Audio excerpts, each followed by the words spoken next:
Hello friends, you are welcome in your own channel great Pathshala. हम English MTS के लिए या एसएससी एमटीएस के लिए इंग्लिश की तैयारी कर रहे हैं, जिसमें आज हम पढ़ेंगे पार्ट्स ऑफ स्पीच। मैं धर्मपाल सिंह आपका स्वागत करता हूं। हम बहुत ही शुरुआत से इंग्लिश पढ़ रहे हैं, बिल्कुल बेसिक से पढ़ रहे हैं। तो पार्ट्स ऑफ स्पीच पढ़ेंगे तो पहले समझिए स्पीच क्या होती है। देखिए, जब हम बात करते हैं तो हमारी बात ही स्पीच कहलाती है, और जब हम बोलते हैं तो हम शब्दों का प्रयोग करते हैं, और हमारी बात में प्रत्येक शब्द का एक नाम होता है। उस नाम को हम पार्ट्स ऑफ स्पीच कहते हैं। चलिए आगे बढ़ते हैं। पार्ट्स ऑफ स्पीच होते हैं हमारे 8: noun, pronoun, adjective, verb, adverb, conjunction, preposition, interjection. ये 8 पार्ट्स ऑफ स्पीच होते हैं। सेंटेंस को देखें जरा हम। Some boys, some naughty boys were playing cricket gladly. ये सेंटेंस है 1, 2, 3, 4, 5, 6 और 7। There are 7 words in this sentence, और सातों वर्ड का अपना एक नाम होगा। यही तो पार्ट्स ऑफ स्पीच के नाम होते हैं। सम, ये गिनती बता रहा है, तो ये एडजेक्टिव यानी कि इन बॉयज की विशेषता बता रहा है, adjective. Naughty adjective, boys noun, were verb, playing verb, एक हेल्पिंग वर्ब एक मेन वर्ब है, क्रिकेट नाउन, और ग्लैडली एडवर्ब। ये विभिन्न पार्ट्स ऑफ स्पीच को, ये जो शब्द हैं स्पीच के, ये बिलोंग करते हैं। ये क्या होते हैं? नाउन क्या होता है, प्रोनाउन क्या होता है, इनको हम वन बाय वन पढ़ते हैं। चलिए आगे बढ़ते हैं। अब हम बात करते हैं नाउन की। डेफिनेशन तक हम बाद में जाएंगे। नाउन होता क्या है, सबसे पहले समझ लीजिए। अपने चारों तरफ नजर घुमाइए। जो कुछ भी दिखाई दे रहा है वो नाउन है। जिसको आप छू सकते हैं, टच कर सकते हैं, वो नाउन है। जिसको आप महसूस कर सकते हैं वो नाउन है। तो चाहे वो दिख रहा हो या ना दिख रहा हो, हर चीज इस दुनिया की नाउन है। सब कुछ नाउन है। तो डेफिनेशन देखते हैं। A noun is the name of a person, place, things और आइडियाज। यानी कि पर्सन, प्लेस और थिंग्स के अलावा भी जो हमारे विचार हैं, अगर वो पर्सन, प्लेस और थिंग की तरह काम करते हैं, वो भी नाउन है। जैसे मैं इस रूम में हूं, और इस रूम में मुझे सबसे पहले ये बोर्ड दिखाई दे रहा है। ये बोर्ड नाउन है। मेरे हाथ का ये पेन जो है वो मुझे दिखाई दे रहा है, वो नाउन है। मेरा नाम जो है वो नाउन है। मैं खुद नाउन हूं। बॉय, बुक, ठीक है। जो कुछ भी हमको दिखाई दे रहा है वो हर चीज नाउन है। तो noun is the name of a person, place और थिंग, और इवन टू आइडियाज। तो कहने का अर्थ यह है, इस दुनिया की चीजें हैं कितनी। या तो वो चीज होगी, इस दुनिया में जो भी चीज है, या तो वो वस्तु होगी, या वो स्थान होगा, या वो प्राणी होगा, तो उनको ही तो नाउन कहते हैं। लेकिन व्यक्ति, वस्तु, स्थान की तरह अगर आपकी फीलिंग्स भी काम करती हैं तो वो भी नाउन है। देखिए, आइडियाज को इस पर हम विचार करते हैं थोड़ा सा, ये आपको कंफ्यूजिंग करेगा, तो हम इस पर विचार करते हैं। देखिए,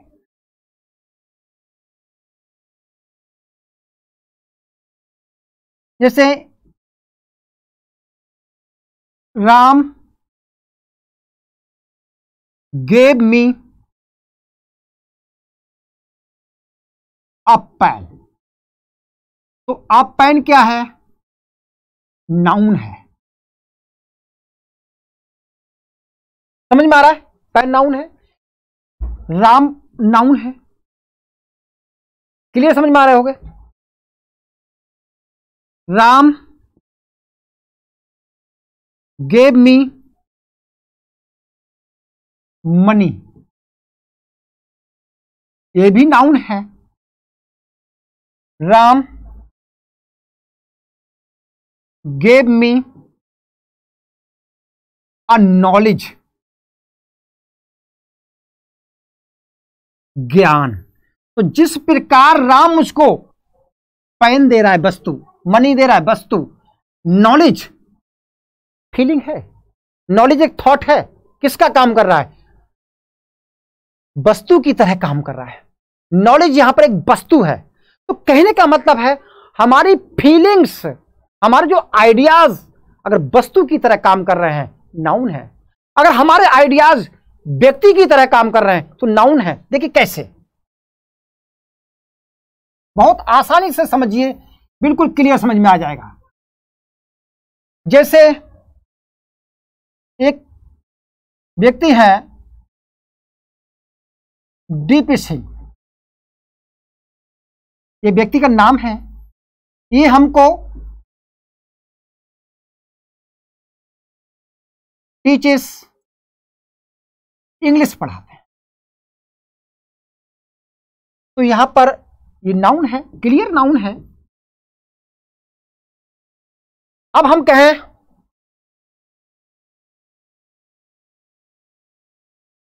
experience teaches us many things, अनुभव हमको बहुत सारी चीजें सिखाता है।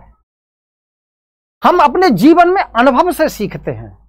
तो जिस प्रकार नाउन, ये नाउन जो कि एक बॉडी है, वो सिखाने का काम कर रही है, तो यह एक्सपीरियंस भी सिखाने का काम कर रहा है।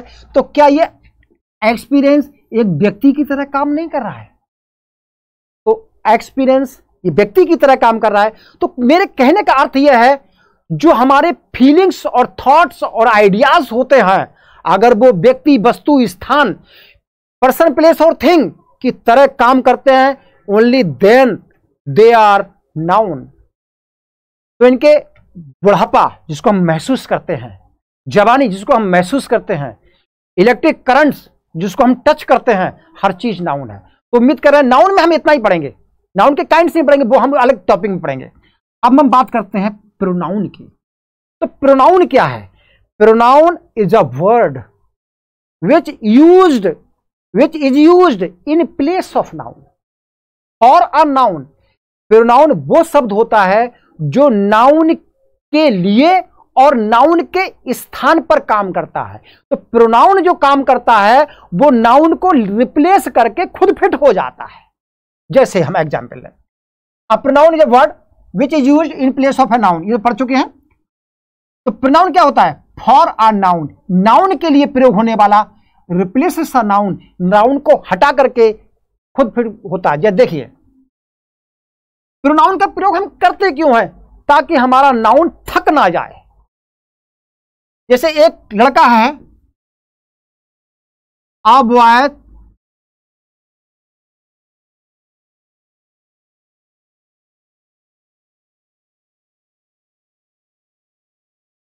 बॉय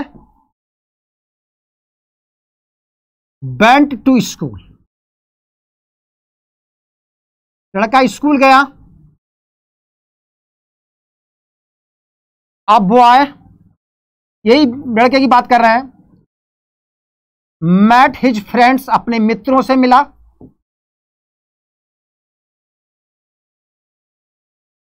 अब बॉय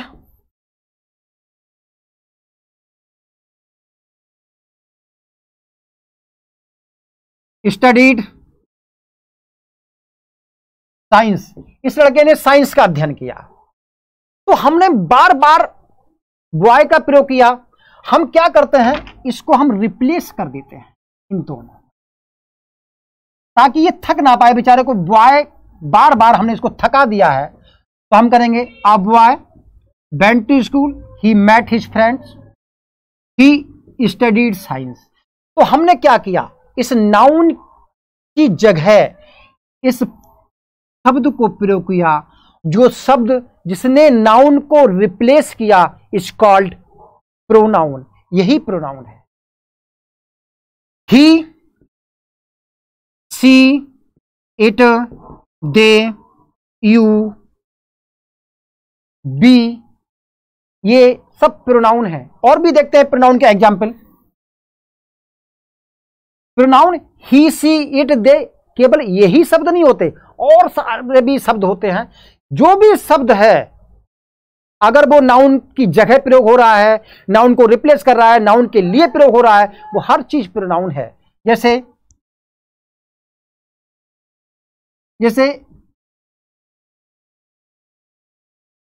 रोहित टीचर्स मी, रोहित मुझको पढ़ाता है।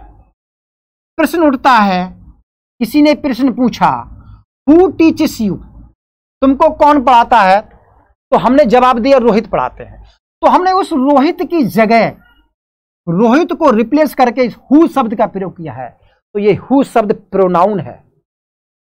अब प्रोनाउन का नाम बदल जाएगा। ये इंटरोगेटिव प्रोनाउन है, प्रश्न पूछने का काम कर रहा है तो इंटरोगेटिव है, लेकिन है तो प्रोनाउन। फर्स्ट प्रायोरिटी क्या है हमारी? फर्स्ट है प्रोनाउन। प्रोनाउन वो शब्द है जो नाउन के लिए प्रयोग होता है, नाउन को रिप्लेस करता है। अब हम आगे बढ़ते हैं। अगला शब्द है एडजेक्टिव। अगला पार्ट्स ऑफ स्पीच एडजेक्टिव। क्या होता है एडजेक्टिव? गुण दोष। नाउन और प्रोनाउन के गुण दोष, नाउन और प्रोनाउन की विशेषताएं। तो बेस शब्द जो नाउन और प्रोनाउन की विशेषता बताते हैं वो एडजेक्टिव कहलाते हैं। डेफिनेशन पढ़ते हैं। An adjective is a word which qualifies a noun और प्रोनाउन। जो नाउन और प्रोनाउन की क्वालिफाइज करता है, नाउन और प्रोनाउन की विशेषता बताता है। जैसे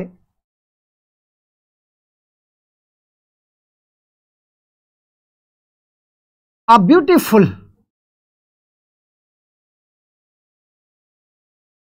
गर्ल। ये जो ब्यूटीफुल गर्ल है, ये ब्यूटीफुल क्या शब्द है?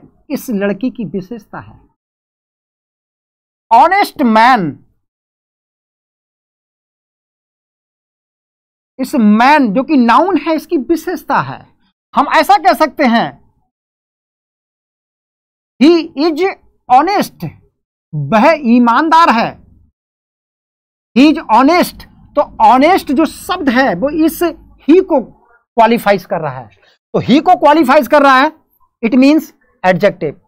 ही प्रोनाउन है, मैन जो कि नाउन है, तो नाउन को क्वालिफाइज ऑनेस्ट कर रहा है, दैट मींस ऑनेस्ट एडजेक्टिव है। तो क्या समझ में आया? एडजेक्टिव वे शब्द होते हैं जो नाउन और प्रोनाउन को क्वालिफाइज करते हैं, नाउन और प्रोनाउन की विशेषता बताते हैं। तो जब इंसान है तो उसके गुण दोष उसके साथ रहते हैं, तो उसके वही गुण दोष एडजेक्टिव कहलाते हैं। उम्मीद कर रहे हैं ये आपको समझ में आया होगा। तो प्लीज आप लोग जुड़े रहें और वीडियो को लाइक करते रहें। अब हम बात करते हैं वर्ब की। अगला part of speech verb. Verb क्या होती है?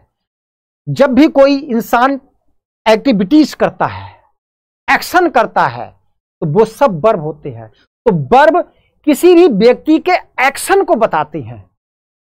एक बात, वर्ब किसी भी व्यक्ति के स्थिति को बताती हैं। तो वर्ब से दो काम होते हैं। वर्ब जो है, a verb is a word which denotes action and state. Verb दो काम करती हैं, एक एक्शन को बताते हैं और दूसरे स्टेट को बताते हैं, स्थिति को बताते हैं। ये काम करते हैं वर्ब। तो वर्ब दो काम करते हैं, एक्शन और स्टेट। जैसे ही जंप्स, वह कूदता है, ये उसकी एक्शन को बता रही है, वो कूदने का एक्शन कर रहा है। रमन ड्रिंक्स,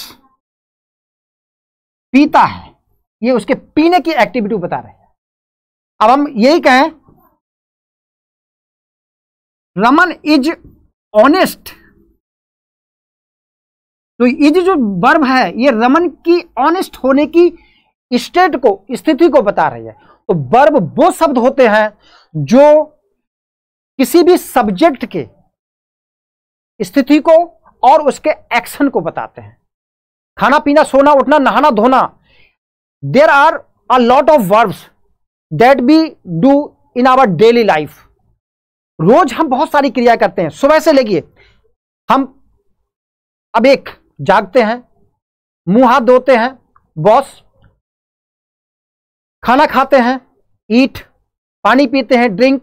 तो बहुत सारी क्रियाएं हैं जो हम सुबह से लेकर रात तक करते हैं, और इवन टू सोते समय भी करते हैं। सांस तो लगातार लेते हैं, सपने देखते हैं। तो हर चीज, हर एक्शन हमारा क्या है? वर्ब है। क्योंकि वर्ब जो होती है वो एक्शन होती है, और जो व्यक्ति निष्क्रिय हो जाता है, जिसमें एक्शन भी हो जाता है, वो डेड हो जाता है। अब हम अगले पार्ट्स ऑफ स्पीच की तरफ बढ़ते हैं, वो है एडवर्ब। देखिए ऐड का मतलब समझ लीजिए, जब हमने एडजेक्टिव पढ़ा तो ऐड का मतलब होता है प्लस करना, किसी में जोड़ना। तो वर्ब को ऐड करेगी। तो an adverb is a word that modifies a verb. एक, एन एडजेक्टिव दो, एडवर्ब तीन, और इवन अ सेंटेंस। अगर हम बहुत लिबरली बात करें तो वर्ब, एडवर्ब जो है वो नाउन और प्रोनाउन को छोड़कर सबकी विशेषता बताता है, हर चीज को मॉडिफाइज करता है। तो पहले हम इस जो डेफिनेशन लिखी है इसकी हम प्रत्येक शब्द का अर्थ समझते हैं। देखिए मॉडिफाइज शब्द का अर्थ होता है ढंग बताना। ढंग बताना शब्द जो होता है वो मॉडिफाइज होता है। अब कैसे? पहले एग्जाम्पल द्वारा समझते हैं। देखिए, ही वॉक्स, वह टहलता है। तो ये इस व्यक्ति का एक्शन है, यानी कि वर्ब है। अब वो चलता कैसे है? ही वॉक्स स्लोली, वह धीरे धीरे चलता है। तो ये वॉक, इसके चलने का क्या है? ये इसके चलने का ढंग है। तो जो क्रिया के ढंग को बता रहा है वो एडवर्ब है। क्लियर समझ में आ रहा होगा? क्रिया के होने का ढंग, मॉडिफाई, वो एडवर्ब है। तो एक बात समझ में आ गई, ये वर्ब को मॉडिफाई कर रहा है। अब एडजेक्टिव को कैसे करता है अगले देखते हैं।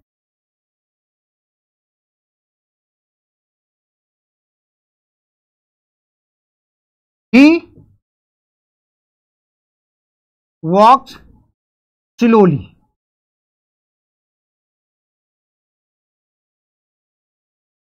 स्लोली एडवर्ब है, अभी पढ़ा हमने। वेरी स्लोली, ही वॉक्स वेरी स्लोली, वह बहुत धीमे चलता है। तो ये वर्ब जो वेरी है ये खुद एडवर्ब को मॉडिफाइज कर रहा है। तो यहां पर वर्ब एडवर्ब एडवर्ब को मॉडिफाइज कर रहा है, तो यहां पर ये भी एडवर्ब हुआ। अगले देखिए, शी इज ऑनेस्ट। ऑनेस्ट क्या है? इसकी विशेषता है, ये प्रोनाउन है, तो एडजेक्टिव हुआ। कितनी ऑनेस्ट है? Very honest. तो जो वेरी शब्द है ये एडजेक्टिव को मॉडिफाइज कर रहा है। तो वो शब्द जो एडजेक्टिव को मॉडिफाइज करता है वो भी एडवर्ब होता है। तो कहने का अर्थ हुआ कि adverb modifies a verb and adjective और अनदर एडवर्ब, और दूसरे एडवर्ब को मॉडिफाइज करता है। हमने एक शब्द और लिखा है, इवन सेंटेंस, सेंटेंस को भी मॉडिफाइज करता है। देख सेंटेंस को कैसे करता है।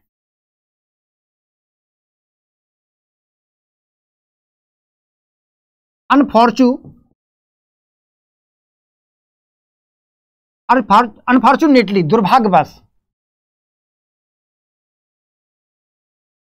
ही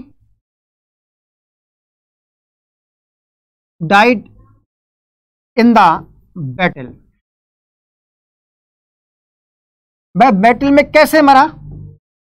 इस पूरे सेंटेंस को अनफॉर्चुनेटली शब्द जो है वो मॉडिफाइज कर रहा है, तो ये अनफॉर्चुनेटली शब्द एडवर्ब हुआ।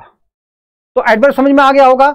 एडवर्ब वर्ब, एडजेक्टिव और खुद एडवर्ब को मॉडिफाइज करता है, साथ में पूरे सेंटेंस को मॉडिफाइज करता है। अगले बढ़ते हैं। अगले शब्द है कंजक्शन। कंजक्शन का मतलब होता है संयोजक। संयोजक का मतलब होता है जोड़ने वाला। आपने एक बहुत शब्द सुना, अच्छा शब्द सुना होगा, जंक्शन। जंक्शन क्या होता है? देखिए, हर स्टेशन को हम जंक्शन नहीं बोलते। जंक्शन वो होता है जहां से दूसरे जिलों के लिए या दूसरी जगह के लिए लाइंस जो हैं वो जुड़ती हैं। ये जो लाइंस जहां जुड़ती हैं उस स्टेशन को हम जंक्शन कहते हैं। अगर एक सीधे रूट में लाइन जा रही है और एक स्टेशन यहां पड़ता है और ये सीधे लाइन चली जा रही है, तो इस स्टेशन को हम जंक्शन नहीं बोलेंगे। जंक्शन उसे बोलते हैं जहां कई लाइनें जुड़ती हैं। तो कहने का मतलब है कंजक्शन वो शब्द होते हैं जो दो शब्दों को या वाक्यों को जोड़ने का काम करते हैं। जैसे Ram and Shyam,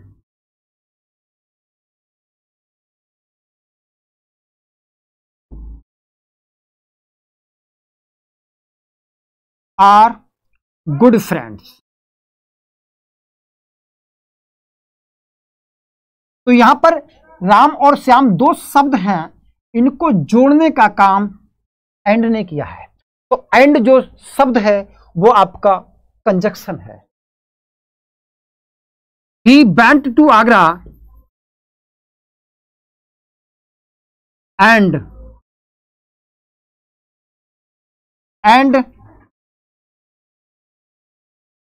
saw the Taj. ये जो शब्द है एंड, यहां पर इस दो सेंटेंस को जोड़ने का काम कर रहा है, तो यहां पर एंड कंजक्शन हुआ। तो कंजक्शन वे शब्द होते हैं जो दो शब्दों को, दो वाक्यों को जोड़ने का काम करते हैं। कुछ और एग्जाम्पल देखते हैं।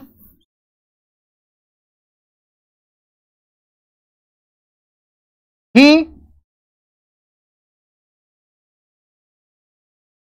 वर्कड हार्ड, उसने कठिन परिश्रम किया। वट ही फेल्ड, लेकिन वह फेल हो गया। तो विरोधी वाक्यों को हमने बट से जोड़ा। ही वर्कड हार्ड तो ही पास्ड। तो ये जो दो सेंटेंस को जोड़ने का काम कर रहा है, ये दो शब्द जो है वो आपके कंजक्शन है। आगे बढ़ते हैं, आगे बात करते हैं प्रीपोजिशन। तो प्रीपोजिशन क्या होता है? प्रीपोजिशन वो शब्द होते हैं जो किसी भी सेंटेंस में किसी वर्ड से पहले जुड़ते हैं और उसका किसी दूसरे शब्दों से संबंध बताते हैं। तो ये संबंध सूचक अव्यय कहलाता है। संबंध सूचक यानी कि प्रीपोजिशन संबंध बताने का काम करता है। अ preposition is a word used before a noun और प्रोनाउन। ये नाउन और प्रोनाउन के पहले प्रयोग होगा। शो इट्स रिलेशन, और इसका संबंध बताएगा with other words in the sentence, sentence में दूसरे शब्दों से। जैसे the book is on the table. जो ऑन द टेबल लिखा है, टेबल से पहले ऑन का प्रयोग हुआ है और इससे ये संबंध बता रहा है द बुक का।